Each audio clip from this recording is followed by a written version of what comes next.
Police commissioner की हिदायत के बाद ट्रैफिक कवायद में सख्ती। ट्रैफिक कवायद की खिलाफ वर्जी करने वालों की खैर नहीं। ट्रैफिक पुलिस 3 अक्टूबर के बजाय 1 अक्टूबर से ही ट्रैफिक खिलाफ वर्जी करने वालों के खिलाफ कर रही है कार्रवाई। हैदराबाद पुलिस कमिश्नर के ऐलान के बाद ट्रैफिक कवायद में सख्ती की जाएगी और ट्रैफिक कवायद की खिलाफ वर्जी पर सख्त कार्रवाई की जाएगी। इस पर ट्रैफिक पुलिस ने 1 अक्टूबर से ही सख्ती शुरू कर दी। सारे शहर में ट्रैफिक पुलिस सिग्नल की खिलाफ वर्जी, फ्री लिफ्ट ब्लॉक करना और दुकानदारों की जानिब से फुटपाथ और सड़क पर अपनी दुकानों का सामान रखना और जाम करना, इसके अलावा सड़क पर नो पार्किंग पर पार्किंग करना भी शामिल है।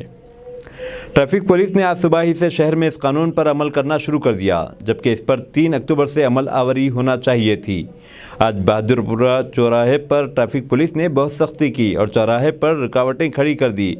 आए दिन ट्रैफिक पुलिस सिर्फ चालानात पर तवज्जो देते हुए सड़कों पर रुकावटें खड़ी कर देते हैं और ट्रैफिक की आमद-ओ-रफ्त में रुकावट हो जाती है और दफ्तर जाने वाले और दवाखाना जाने वालों को दुश्वारी होती है। बाज़ औक़ात इस वजह से एम्बुलेंस को भी कुछ देर के लिए ट्रैफिक क्लियर होने तक रुकना पड़ता है। बहादुरपुरा चौराहे पर सिग्नल तो है मगर चालू नहीं है। इस पर ट्रैफिक पुलिस की रुकावटें, जिससे अवाम को दुश्वारी हो रही है। अवाम का कहना है कि ट्रैफिक पुलिस के नए क़वानीन से ट्रैफिक की आमद-ओ-रफ्त में आसानी होगी, मगर पुलिस की चेकिंग के लिए रुकावटें जो होती है वो तकलीफ़दा हैं। इस पर ट्रैफिक पुलिस का काम पहले ट्रैफिक कंट्रोल करना है, मगर ऐसा लगता है कि ट्रैफिक पुलिस ट्रैफिक कंट्रोल करने के बजाय सिर्फ ट्रैफिक चालानात पर तवज्जो दे रहे हैं।